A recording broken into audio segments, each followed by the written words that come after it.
Do you? Hello, everybody. Welcome to part 3 of how to strategically bounce back after a layoff without taking a step back. We could have turned that into like a rap or something. Oh, I guess it's just the same word repeated. It doesn't even rhyme. Never mind. We're gonna. Let's not do that. All right. Anywho, um, for those of you who don't know us, my name is Katie, and I am a coach at Career Sprout, and this is the founder of Career Sprout, good old G-Val. You should say you're also the co-founder here. I know you're. I think people should know that. Well, maybe Thoughts? next one. Maybe I'll change the intro. Maybe we can pull the. All Yeah, right. sounds good. Well, welcome everyone. As K-Mac mentioned, my name is Gaurav Villani, and we are the co-founders of Career Sprout, which is a career coaching company that helps professionals in tech land 200K to 500K jobs. And this, what you are watching, is something that we do on most Wednesdays, where we go live here on LinkedIn at 10 a.m. Pacific. And what we do on these calls mostly is dive into a certain aspect of the job search each week. And so today's topic is really cool, in my opinion. We're wrapping up our 3-part series on how to bounce back after a layoff without taking a step back in your career.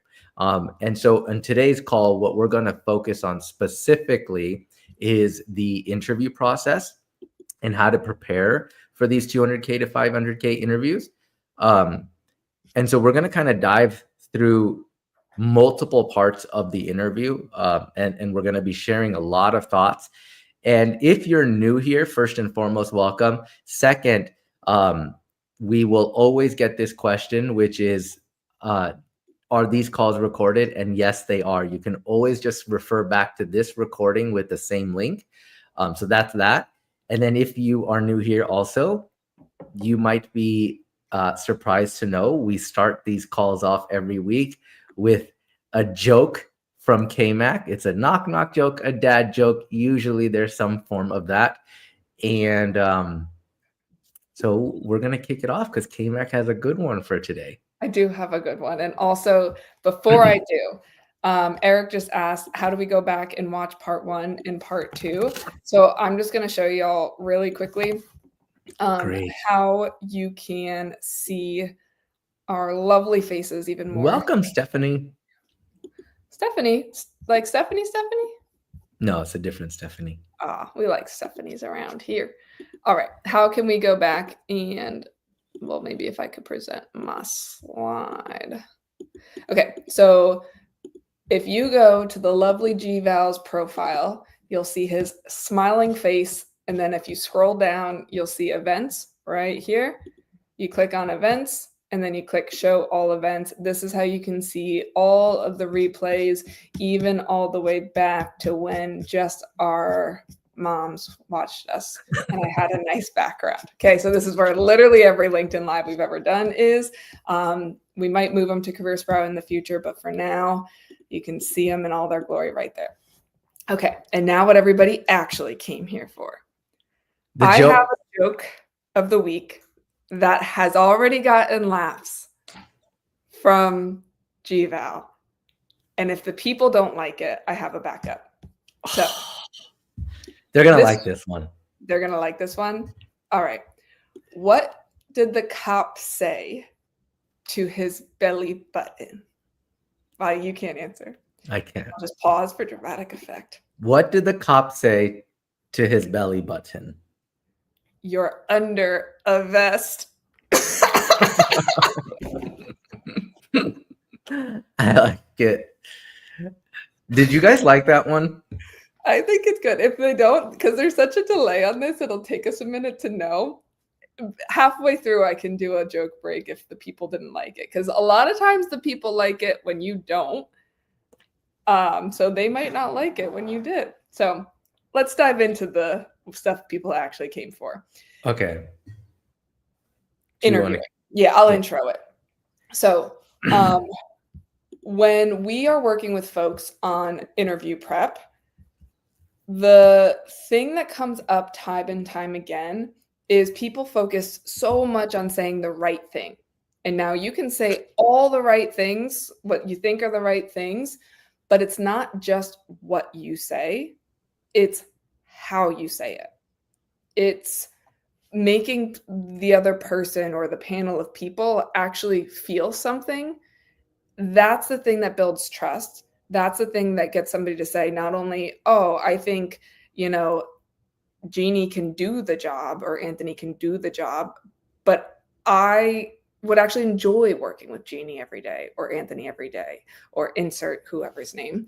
So what we're going to cover today are some of the frameworks, well, actually the exact frameworks that we share with our clients to help them navigate interviews and make them just a little bit more enjoyable so that you're building trust and actually enjoying them. Oh, I'm just seeing all the comments from the jokes now. Some of them. I'm only laughing because you're laughing. That means it wasn't a good one. Dang it. No, there was some good ones. Oh, yeah. Yeah, these are good. Hey, before we kick things off, for all of you here, in the comments, can you first just let me know, have any of you been a hiring manager yourself? And or have any of you ever sat in on an interview with a hiring manager? I'd love to know that. And while I'm waiting for that, the second follow-up question to that is, have any of you who have sat in on an interview or heard the following? A hiring manager says, I really like this candidate, but I'd love to see more. And so the recruiter will say something like, oh, you like the candidate? Okay, good. Karen, you have. Craig, you have. Really cool. So now tell me this. Karen, Craig, Mark, all of you who are saying yes, you've heard the hiring manager say, oh, I really like this candidate, but I'd love to see another. And so the recruiter or whoever presented the candidate will say, oh, you like the candidate? And they say yes. Then the recruiter says, but you still want to see more? And they say yes. And they're like, well, what are you looking for? And then the hiring manager will say, I don't know. I'll know when I see it. I'll just know it when I see it. Have you heard that, anyone? I presume you have. And the funny thing is, the hiring manager doesn't know what he's looking for because what he or she is looking for is a feeling. But they never know that they're looking for a feeling. And I think if I can leave you with anything before we get into all the tactics and the strategies, is interviews are not black and white unless it's a super duper technical thing like, do you know how to write the code or not? Interviews are highly subjective, just like art. Me and K-Mac could go into an art gallery and she could love a painting and I could think it's disgusting, or vice versa, because it's just how we feel about the thing. And similar to that, in interviews, feeling is something people don't know how to articulate. But what they're really looking for is a feeling of trust. But how do we evoke trust? It's what K-Mac started with. It's not just what we say. It's not a bullet point. It's how we say it. And I always use the analogy of a really, really good speech. So for all of you here, think back to a time you heard a really great speech. And then ask yourself, what made that speech really great? It was not just that the person who was giving the speech just blurted out a bunch of facts. It was how they said it. And they incorporated storytelling. And that is what makes someone feel a particular way. So we always say this, there's two components of an interview. There's data, and data will always move the mind, the logical part of us as humans. And then there's storytelling, and storytelling moves the heart. And so what we want to do in these interviews as best as we can and as authentically as we can is incorporate both. So I just wanted to start with that premise. That is the premise that we're going with. And even if you do all the right things, that doesn't mean you will always get the offer, but it will at least make you feel better at night knowing you showed up as the best you possibly could. Okay, so here's how we're going to do this call. We're going to talk about 3 parts of the interview, and then for each part, there's going to be different frameworks that we use or different sort of suggestions that we have. So think of the interview as a beginning, a middle, and an end. Okay, so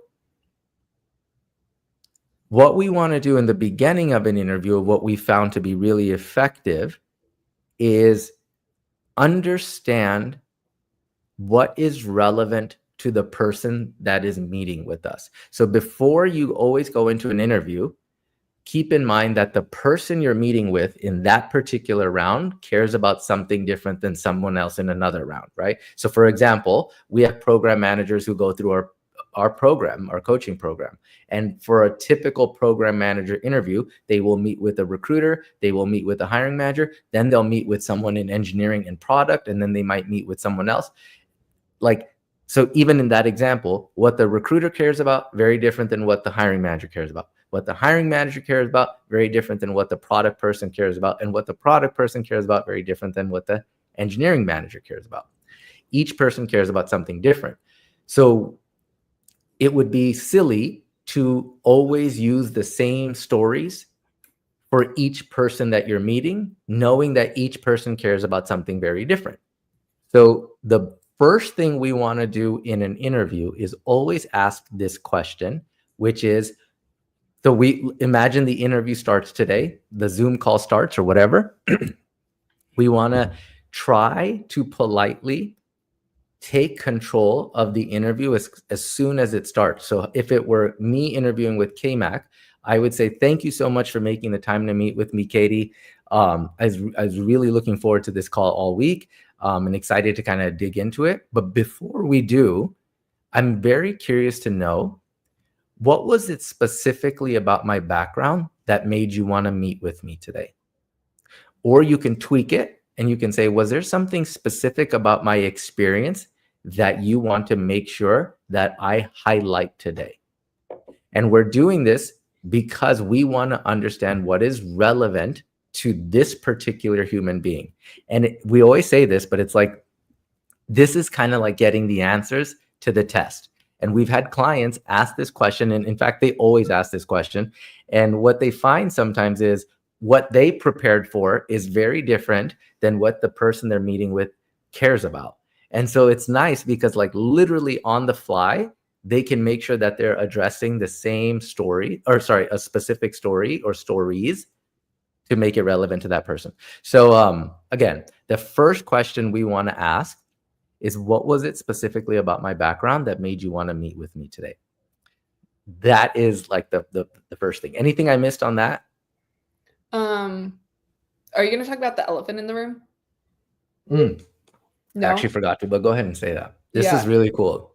One of the things that we've happened, and I'm sure there's very few people on the call that haven't experienced this, where you go into an interview scared that they're going to find out that you're missing one of those bullet points on the job description. It's like, I've never done that before, or I don't think I have this experience, or a little bit of that imposter syndrome coming up. Whenever that happens, we usually have our clients call that out and say, hey, I'm so curious, given that I don't have SaaS experience, for example, what was it about my background that made you want to speak with me? And we've had this happen where that was the exact question somebody asked because they were coming from, like the beverage industry going into SaaS. They were trying to break into tech. And they said, oh, actually, we don't care at all that you don't have tech experience because we know how hard that industry is. So if you could do it there, you can definitely do it here. So now instantly from day one, minute one of the call, all of those fears that he had, the elephant in the room, just vanished just by asking that simple question. And then he was able to have a really great conversation. Yeah. And that's like, for any of you going into a role where your background is not directly aligned to the role, but they're still interviewing you anyway, that's a great way to ask that first question. Yes. Given the fact that I don't have X, I'm very curious to know what was it about my background that still made you want to meet with me today. So that's a great one. Now, this second one, I want you to take notes, and I'm going to kind of say it slowly. This one is what we call disrupting bias, and this is really cool. And so let me set up the premise first. I think people largely treat interviews very transactionally, right? Like they go to the interview, they will just sit there and they will get asked a question and then answer, get asked a question and they'll answer, ask a question. And so the problem with that, in my opinion, is that experience, the way of conducting it like that, is really transactional. And so something that has helped our clients is we always say, try to the best of your ability to go into this interview and treat it as though you are having lunch or catching up with an old friend. And think back, for any of you here, think back to a time where you met with a friend and then you left that meetup not feeling too good about it. The reason most people don't feel good after hanging out with a friend is if that friend, all they did was just talk about themselves the entire time and didn't ask you any single question.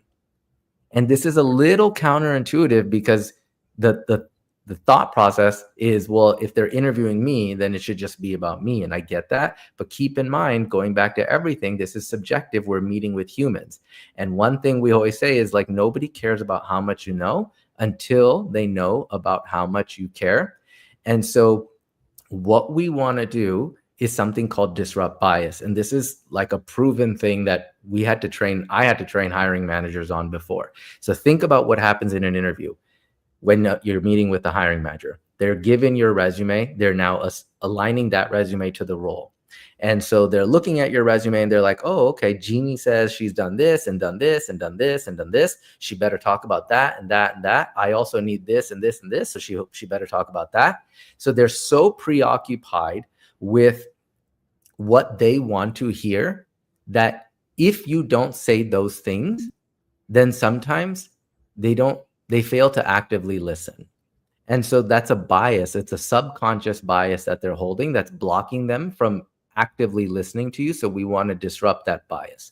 And the way we disrupt that bias is by asking a personal question to the interviewer that's not too intrusive. And so this is the second question we ask in the beginning of the interview. So the first one is what we just said. And so after they say, this is exactly why I wanted to chat with you, I want to learn more about this, you quickly acknowledge that and you say, thank you so much.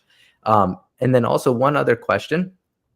In preparing for this interview, that's how we will say it. In preparing for this interview, I noticed, and then insert what you noticed. Again, not too intrusive. That, and then ask about that. And something we will always say, the default thing, if you don't have anything you can ask, is just look at how long they've been there.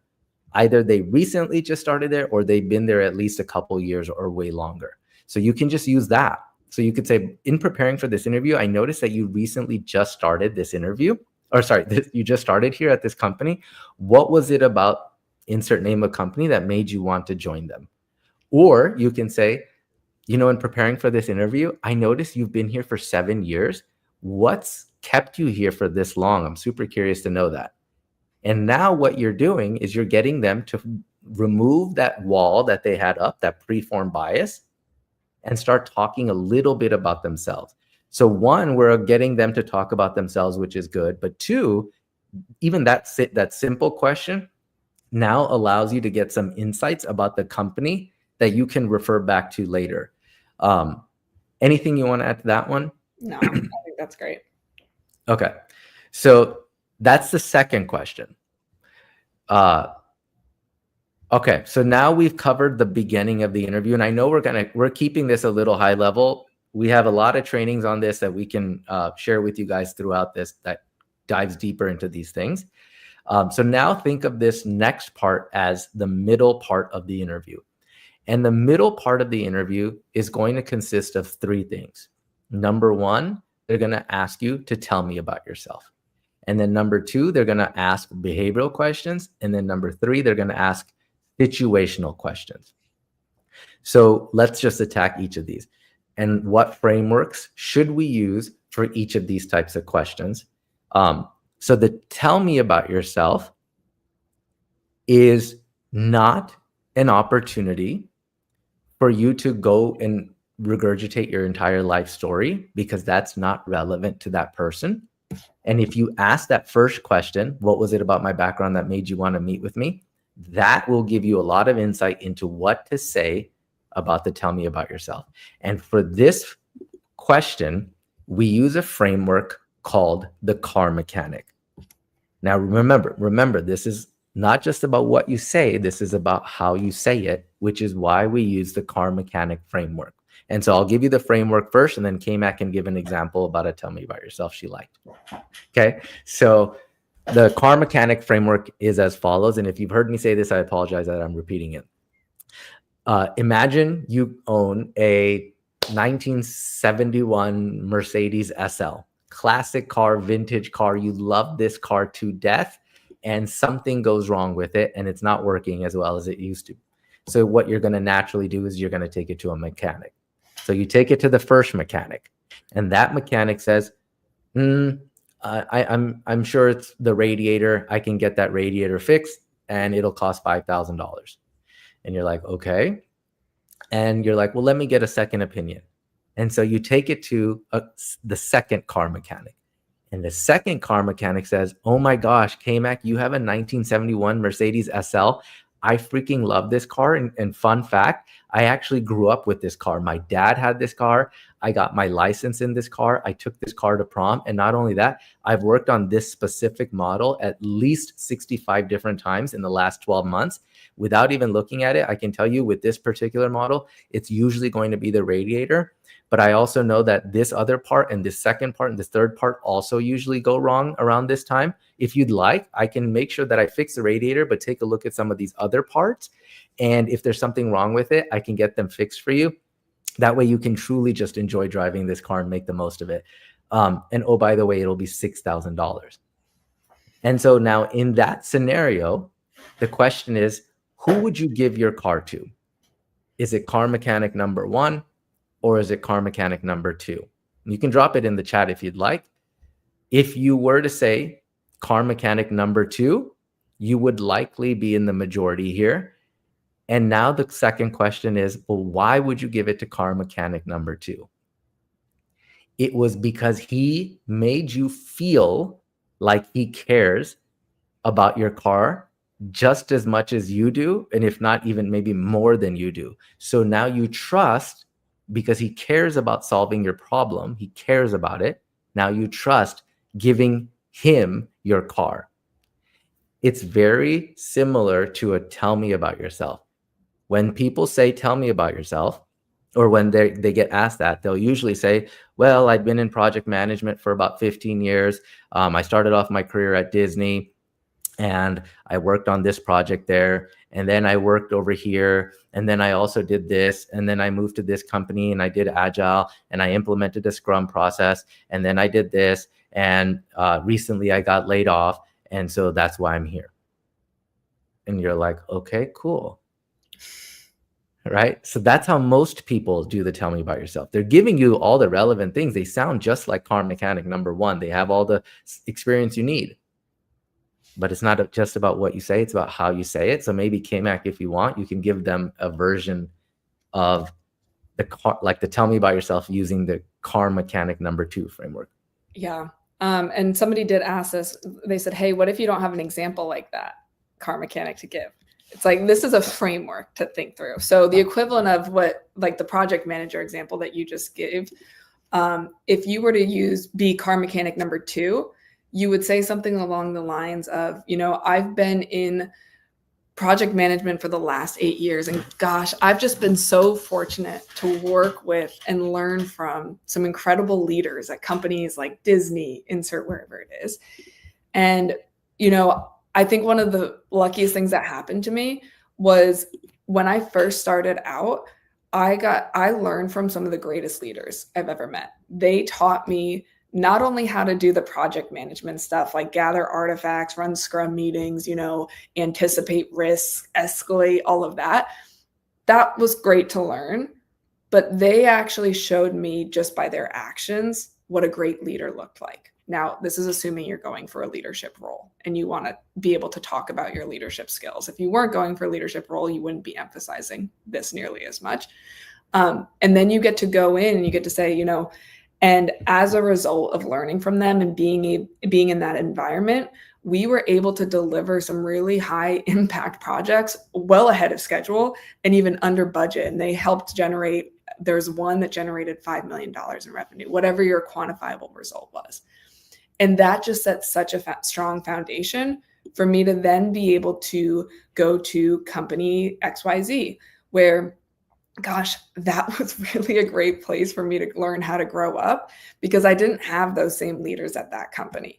This was now, I had to, you know, work with some of the best, and now I was the one in front of those Fortune 500 executives. I was the one gaining executive alignment.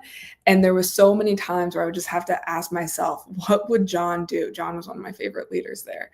And gosh, I fumbled through it. Don't get me wrong, but we were able to accomplish XYZ, right? And so same thing, where the enjoyment and telling them the journey without trying to paint yourself as like this superhero that, oh, I'm a great leader. I've, you know, delivered 99% of projects ahead of schedule and under budget. And, you know, I'm a good communicator and I know how to gather artifacts. Very different story between those two. And you genuinely having joy, remembering, and it's almost like you're taking them through a stroll down memory lane while still emphasizing the things that they care about. They very likely need somebody who can run Scrum meetings, mitigate risks, all of that good stuff. Yeah. And so if you think about your tell me about yourself, it's a high level overview of your journey and it's relevant to the human. And if you think about a high level overview, think about a journey, right? Like when we watch a movie of a superhero, the reason we like that movie is because we see their journey from like inception to like where they're like now the badass, right? But if all we see is the badass and they only talk about how they're a badass, we can't connect to that person, that superhero really well. But if we see how they started and all the trials and tribulations they went through, the mentors they've had and the problems they've had to learn the hard way to solve, and now like it's because of those things that they are where they are, you feel a little bit more connected to that person. And something that Katie just said that's really, really cool that I think people overlook is she's attributing where she is today to some of the mentors she had along the way. So she's being humble enough, expressing humility to talk about like who she learned from, what she learned, how she failed, how she got better, all the things which make us human. Remember, this is about how we want people to feel. And if we only talk about just the perfect thing, that person likely that you're talking to could easily get turned off. So this is kind of why we use that framework. Yeah. And then just to close that off, I know we'll talk about this a little bit more in the feedback loop. It's about having a conversation with somebody. So once you get to the end of that car mechanic, you don't stop and you go,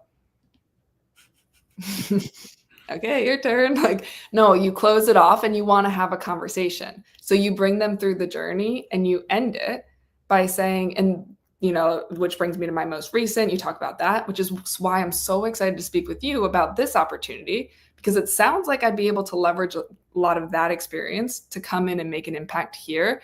But I am curious to hear from you. What does success in this role look like from your perspective? Or is that in alignment with what you think this role needs? And now it's a conversation back to the other person to hear. And it's very possible, we've seen this happen, where they go, that's exactly what we're looking for. It's also, we've seen this happen time and time again, where it's like, gosh, that's cool. We also really need this. And then they insert more answers to the test because they may not have been organized when they first got on the interview. They may not have looked at your resume. And this may be the first time they're actually seeing and hearing your background. And now you've given them an opportunity to give you added details about what they are specifically looking for. Because what hiring manager is looking for, different than recruiter, different than VP oftentimes. Very cool. And yes, Greg, spot on, my friend. I love it. Mm. And yes, this is true too. I like these comments. I'm a big Marvel and DC geek, so these relate a lot. Okay, so that's the tell me about yourself. So quick recap, right? So the beginning is the question of like, what was it about my background that made you want to speak with me? Then part of the second question in the beginning of the interview is disrupting bias by asking them a personal question that's not too intrusive. Then from that, it usually goes into, let me tell you about the role, and then or just tell me about yourself. But once they get to the tell me about yourself, we just talked about the car mechanic framework to address that. Now comes the rest of the middle part of the interview, and that is going to be usually behavioral questions and situational questions. So I'm going to talk first about behavioral. So the difference, by the way, a behavioral question is tell me about a time when, and then a situational question is how would you handle X or how would you do X, right? So one is going back, that's behavioral. Situational is what would you do in this scenario? So let's talk about behavioral first. And for this, we talk about a framework that we like much more than the STAR framework, which is called problem, pain, solution, glory. And I'm not dismissing the STAR framework. I'm just saying that the STAR framework is way too robotic. So if it makes it easier for you, think of it like this. The STAR framework is how you're going to formulate what you're going to say. And then problem, pain, solution, glory is how you're going to actually say it. Now, the problem with the STAR framework being robotic is because let's just say hypothetically, and I'll give you a real life scenario. You're going in for a leadership role, which a lot of our clients are. And they'll say, Katie, tell me about a time where you had someone on your team who was underperforming and how did you deal with it? Right? Or how did you turn it around? Huh? Do you want me to answer how people do? Or are you going to answer? No, I'll just. Oh, okay, you could, yeah. How about this? You talk about how people would answer it using the STAR, and then I'll use problem, pain, solution, glory. Yeah. So how most people answer is, oh yeah, every leader has to deal with this. I actually had somebody that she was underperforming, and so I met with her one-on-one, put her on a performance PIP, and I just met with her, and we were really happy that over time she actually, like, after us getting together and meeting, she started performing well, and she actually ended up doing really well with the company. So that's how. That's a STAR framework, right? Mm-hmm. She explained the situation, underperforming person. She said the task, I had to turn it around. Here's the actions. I met with her all the time. And then the result was she turned it around. Real quick, anyone here want to say what they think about that response? How did that response make you feel? How many people listen to the whole response? It's pretty short. I know. Are you guys listening? Is this helpful so far? But anyone want to say how they felt about it? That would be helpful. All right. I know we always have a lag here, right? I wish we had the Jeopardy sound on, like, go to. Okay. So while you guys think that, now let's talk about how you would say that same thing using problem, pain, solution, glory. And why I want to focus on pain and glory, because those are the things those are the two elements people that the STAR format doesn't have you talk about, but that the funny thing is those are the two elements that evoke feeling. Remember, these interviews are all about feeling. So now let's take that same scenario and apply it to problem, pain, solution, glory. So if the question was, tell me about a time you had an underperforming, like someone on your team was underperforming as a leader, and how did you turn that around? So here's the scenario. You could say, yeah, that's a great question. I remember specifically when I was working at X company, I actually went out on a vacation and I was gone for about 4.5 weeks. It was a longer one. And when I came back, I met with my manager, and she told me that she wanted me to lay off Jessica, who was one of my best performing analysts. And, to me, again, I've been very fortunate to have great leaders. And one thing I know is that firing someone or laying someone off, to me, is the last resort I want to have to even go to. And so I said, you know what, let me chat with her first and see what we can do. So I met with Jessica. I think that was the name I used. Anyway, so I met with Jessica, and rather than going straight to like where she was not doing well and how we're going to turn it around, I wanted to just approach it from a place of empathy and curiosity. And I just said, hey, I came back and I realized like so much of the work you've been doing is not up to par with what you have been doing, and I'm very curious to know like what's going on. Is there anything I can do to help you? Because if I would have just started with a performance improvement plan or something like that, she would have freaked out, and that was the last thing I wanted. And so I won't get into the details here, but when I met with Jessica, I realized she told me that she was dealing with a lot of personal issues at home. And so what I did was I just said, why don't you take a week off and I'll take your workload and you just deal with anything you need to deal with at home. And so she did. She took an entire week off. And when she came back, we sat down again. And I said, now that you've had a week to kind of decompress and deal with all the things you were dealing with, how are you feeling? And she felt, you could tell, so much lighter. And I said, now that you're feeling this way, let's put together a plan that we can work on every day to help you get your performance back on track. And this did mean I had to do a lot more work. I took on her workload while she was out. And then every single day after, work, we would sit down and review those plans. And it was very actionable items that I wanted to see her accomplish. But I do think what was really cool was she didn't feel like she had to be fearful of her job. And so we met for an entire 2 weeks. We followed the plan. And by the end of the month, I'm really happy to share that not only did she get back to performing at her best, but over the course of the next 6 months, she showed up even better than she used to be. She was training our folks. She had closed one of the biggest deals, or she did all these cool things. And to me, that was the biggest win of all, that she showed up with a lot more enthusiasm. She showed up with a lot more trust. She was helping everyone else out. And I know, it was sad for me to say this, but she even left the company and took on a VP role a couple years later. And to me, that was the biggest win. And so that's how I would approach any employee. Is the last thing I would do is lay them off. And the first thing I want to do is just understand what's going on and how can we best help them get back on track.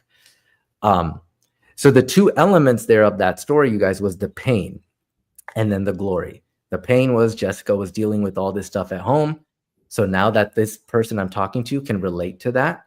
And then the glory was the fact that not only did she close a deal or that she was performing and hitting her metrics, she felt better. She felt lighter. She felt happier. She was so much more supportive.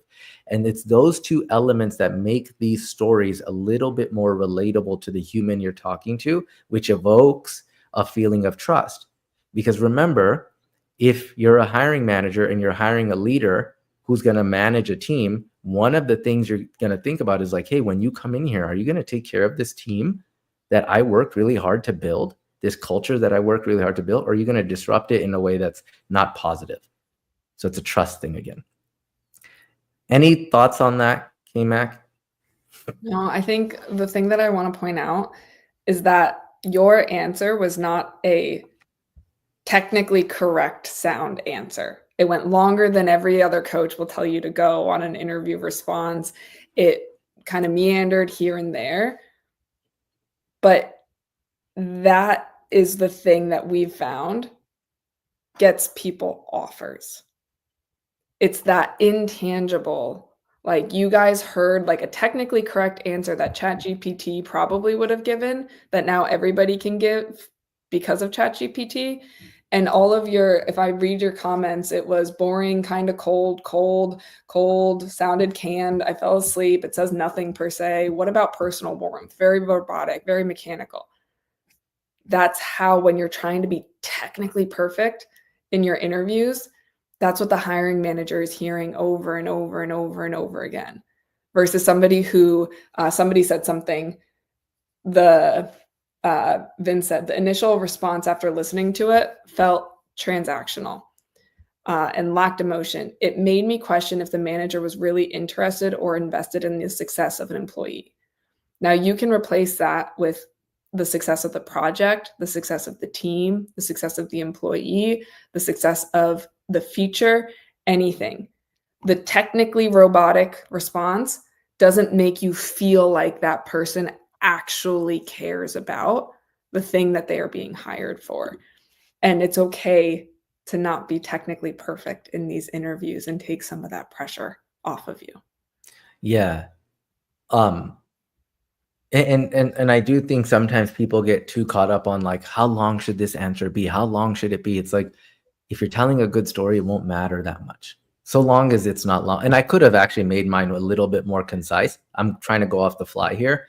But if you go over a minute or two or something like that, but the story is good and it resonates with the human you're telling it to, that's all that matters. It's quality of the response, not the time frame it takes to say it, right?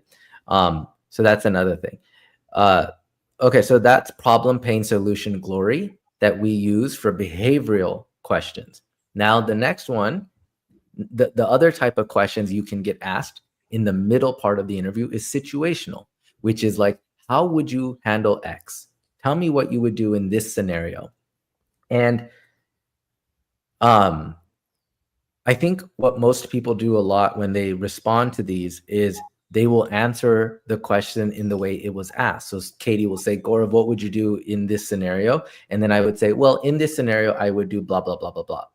Right? Now, imagine this. Even if everything I said to Katie in response to that situational question was correct, it's still theoretical in nature. I'm just saying, here's what I would do in theory, right? And theoretical responses don't hold as much weight as like, here's what I did in actual practical application. So for this, we always use a framework called painkiller versus multivitamin. And we want to be the painkiller, not the multivitamin. The multivitamin is something we should take because in theory, that helps us feel good.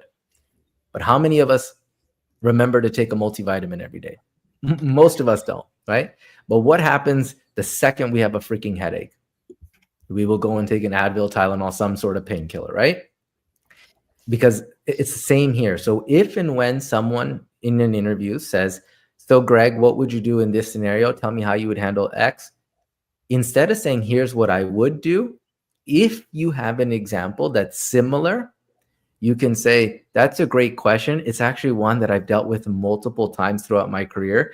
And, you know, I struggled with this one early on, so by no means is it perfect. And I'd love to kind of get your thoughts. But I remember specifically when I was at Hulu, we ran into that same scenario. And it was really difficult because this caused this and this problem, pain, solution, glory. And now insert that scenario. And when you're done with it, you can say, and that's kind of the approach I would take here with, you know, the information that I'm given. Very curious to hear your thoughts. I know you've probably dealt with this yourself. So now your story, your response holds more weight. Remember, data moves the mind, stories move the heart. If that's all you take away from this, that'd be awesome. So I'm not only giving you data of like, here's what I did in a similar thing, but I've given you a story because I'm using problem, pain, solution, glory. And now I'm hopefully, if I've done it correctly, captivating you, or at least capturing your attention and holding it. So to recap the middle part of the interview, the beginning of the middle is always the tell me about yourself. And for this, we use the car mechanic framework. And as people said, we want to show the journey of how you got here, which comes with like pain points and things you have to overcome and learning lessons and expressing humility and talking about mentors and things like that. And then there's behavioral questions. And so for behavioral questions, we want to use the STAR format to formulate what we're going to say as we prep.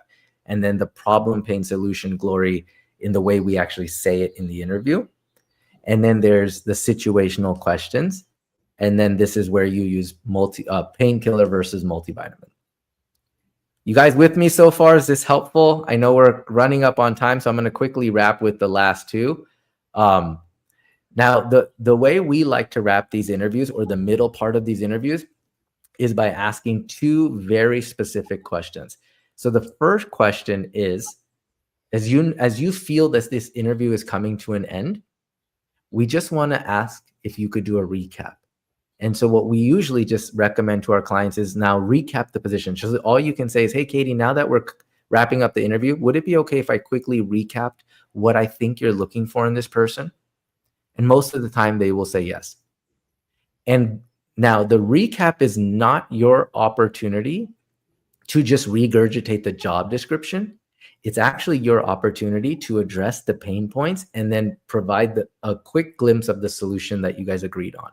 So it'd be like, okay, so right now, as you mentioned, K-Mac, the biggest sort of challenge is the lack of organization, and everyone on the team feels a little bit siloed. So you're hoping someone can come in and then provide daily status reports at the beginning of the day, end of the day, and then implement sort of like a Scrum meeting process, and then also manage backlogs. Is that right? Right. Also, one of the things you talked about is that this part of the project is where it's the biggest bottleneck. And so you're hoping someone can come in and gather better requirements and then translate those to technical requirements. Is that right? Right. Awesome. And you're just regurgitating the pain point and then giving the solution to the pain point. And what this does is it separates, it turns you from looking like someone looking for some job into, I literally understand the problems you're dealing with, and I also want to position myself as a solution to those problems. Not to mention, it also demonstrates active listening. Anything I missed on that? No, I think golden. Okay. And so this last one, and this one always takes some time, so I'll try to be quick about it without distilling, diluting it. This last question, sometimes people don't want to ask it, but it's a really powerful question to ask. And so the second to last question was, can I do the recap? And then the last question is, so then you would say, so based on that recap, do you have any concerns about my ability to step into this role and be effective? Because I would love to clarify or confirm your concerns. And I'm going to repeat that. So based on that recap, do you have any concerns about my ability to step into this role and be effective? Because I'd love to clarify or confirm your concerns. Now, some context here. Number one, it's really confident. It comes across as very confident to even ask a question like that. Number two, the last thing we want to do, and this has happened to, I bet, 99% of job seekers when they go on an interview, is they leave the interview and then at night they stay up and they're like, shit, should I have said that thing? Or I wonder what they think about this thing. Or, ooh, they said this. Or a lot of times they come back and they get an email from the recruiter and they'll say, actually, we're going to pass because we want somebody with more specific experience with X. And you're like, wait, I have experience with X, but now you don't have an opportunity to talk about it. And sometimes people think, well, if I ask that last question, aren't I leaving them with a very negative experience or feeling about me? And to that, I will always say, like, you don't think that they're going to feel that anyway, right? When they debrief with the team or themselves, they're going to think about that. But now you have an opportunity to actually address it. And we address it with a very specific framework called cake versus cupcake. Okay, so let's assume that I asked that question to Katie, and Katie's like, yeah, Gaurav, my only concern is that you don't know how to bake a cake, right? And let's assume that she's right in this scenario, right? Like, I don't know how to bake a cake. We want to use a specific technique here called absorbing versus deflecting. So most people would respond like this. If they said, yeah, my only concern is you don't know how to bake a cake, they would say, oh, no, but I can learn how to bake a cake. Here's how. Or sometimes, and this is the biggest no, they'll say, oh, no, I do know, and they'll just make it up. It's like, don't do that for sure. But that's called deflecting. And think about how that makes someone feel. If Katie's like, my concern is you don't know how to bake a cake, and she's right, and I'm like, oh, no. The second I say, oh, no, all that effort I just put into removing her bias and building a rapport goes away, and her wall goes right back up, because she's going to say, here comes some shit that Gaurav is going to try to sell me, right? Excuse my French.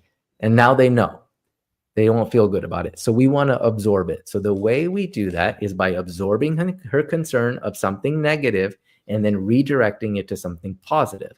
So here's how we would approach that. We would say, you're so right, Katie. I actually don't have any experience baking a cake.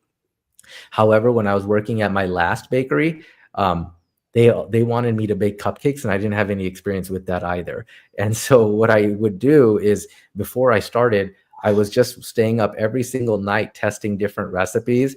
I was watching a ton of YouTube videos, and in the beginning, these cupcakes were still horrible. But once I started, what I did intentionally was I would sit with some of our best bakers to understand what their process was in trying to bake their cakes. And then every day I would just implement that process and iterate and tweak. And by the first 45 days, I had a really decent tasting red velvet cupcake. But by the end of the 6 months, I had the top selling chocolate cupcake and this cupcake and this cupcake. And I would use that same approach here with baking a cake, but curious to know your thoughts if you think that would work. That's called absorbing versus deflecting on something that is a valid concern.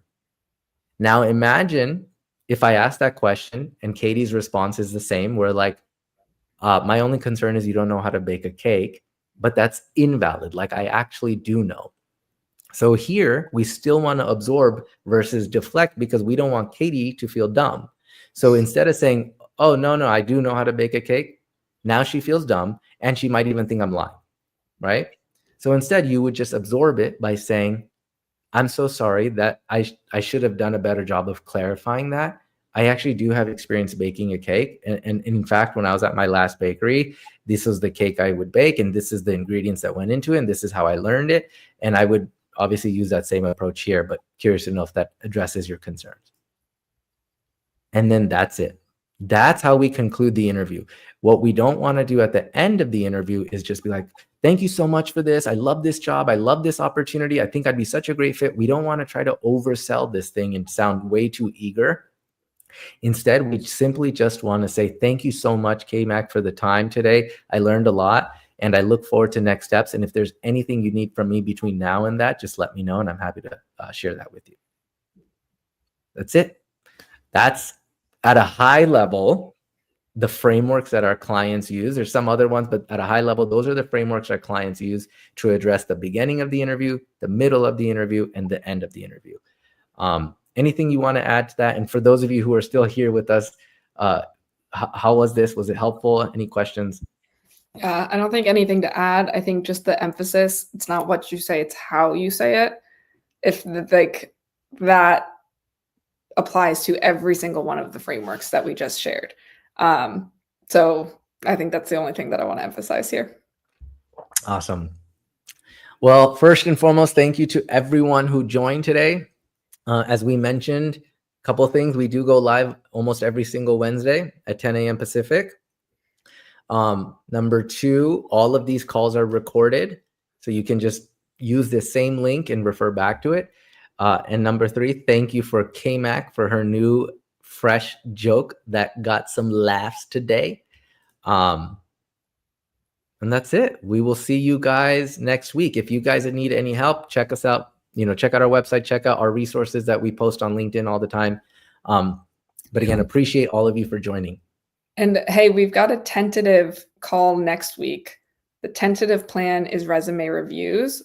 But if y'all have any other requests before we officially, we'll announce it and we'll share the link in the newsletter on Sunday.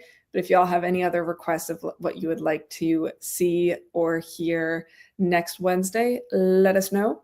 And we may change the resume plan before Sunday. Awesome. Cool. Oh, you want to drop the newsletter? Oh, yeah, they're not on the newsletter. That would be helpful. Sorry about that. You doing it? Yeah, I will drop the link to the newsletter. If you're not on it and you want to be notified when we are going live next week with the topic, that's the newsletter link right there that you can use to sign up. Awesome. All right, everyone. We'll see you next week. Take care.